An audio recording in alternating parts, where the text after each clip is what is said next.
Політики часто використовують цифри, знаючи, що маси їх не перевірятимуть. Політтехнологи нав'язують нам свої тези та маніпуляції, бо впевнені, ми з'їмо і забудемо. Мене звати Катерина Пітєніна, за моєю спиною ціла команда «Слово і діло», і від сьогодні ми з вами будемо намагатися відшукати, за словами політиків, істину, якщо вона там є. А ще будемо структурувати спогади і відрізняти голослівні заяви від тих, які можна підтвердити. Пропоную почати з простого, пам'ятаєте? 25 жовтня на виборчій дільниці я задам тобі 5 важливих питань про те, що ми обговорюємо на вулиці, на кухні та в інтернеті. Рік тому Володимир Зеленський ініціював проведення всеукраїнського опитування, майже аналога референдуму, тільки без юридичних наслідків. Опитування не можна було назвати репрезентативним, воно не відповідало жодним вимогам соціологів, а один учасник міг проголосувати навіть кілька разів. Чи зрушили з місця хоч якісь ідеї з опитування, пропоную розібратися.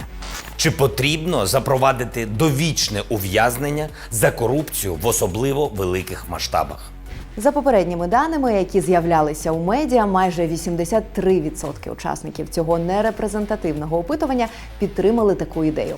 Протягом року Володимир Зеленський і його партія не запропонували ініціатив, щоб аж настільки посилити покарання за корупцію. Максимум 12 років. Як було до опитування, так і залишилося. У Верховній Раді є тільки один законопроект про внесення змін до Кримінального кодексу України щодо запровадження довічного позбавлення волі за особливо тяжкі корупційні злочини. Його за кілька днів до опитування зареєструвала фракція «Батьківщина». Але ініціативу навіть не виносили на розгляд.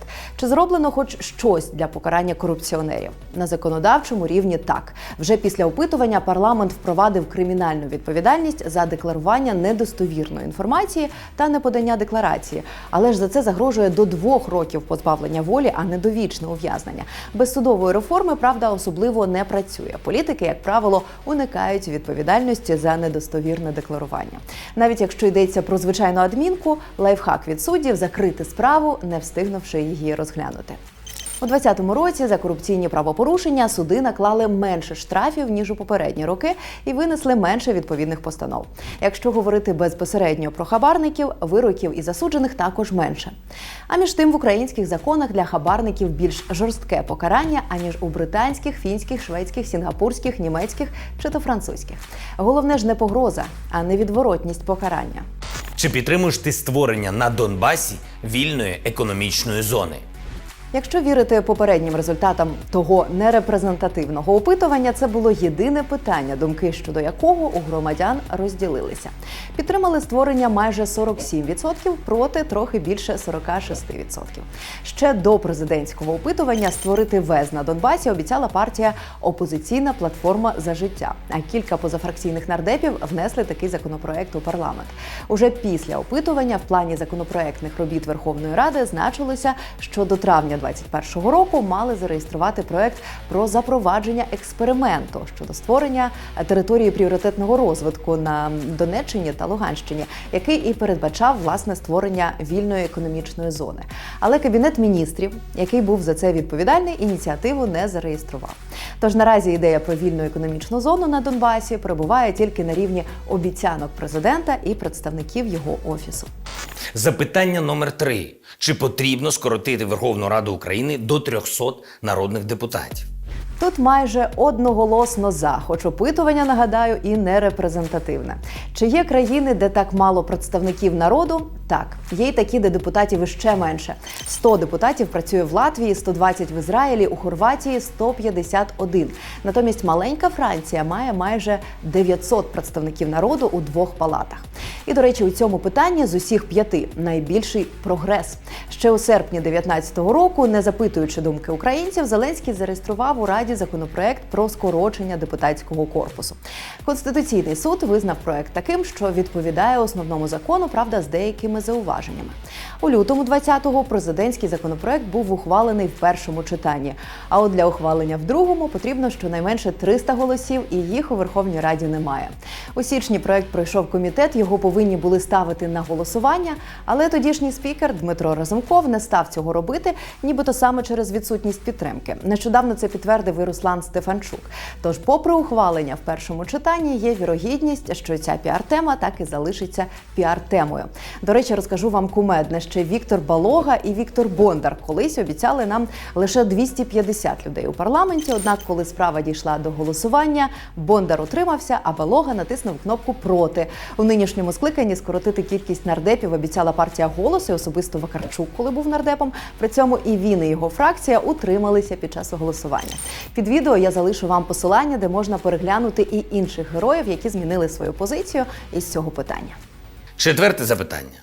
Чи підтримуєш ти легалізацію в Україні медичного канабісу для зменшення болю важких хворих? За попередніми даними, майже 65% учасників цього нерепрезентативного опитування легалізацію підтримали. У самого Зеленського думка з цього питання раніше змінювалася. Перед виборами він говорив, що підтримує узаконення медичної марихуани. А через кілька місяців після виборів заявляв, декриміналізувати марихуану не на часі. Утім, пройшло так зване опитування. І в листопаді 2020 року в «Слузі народу» повідомили, що спеціальна робоча група вже напрацьовує законопроект про медичний канабіс. У червні спільну ініціативу зареєстрували нардепи від «Слуги народу», «Голосу», ЄС, а також деякі позафракційні.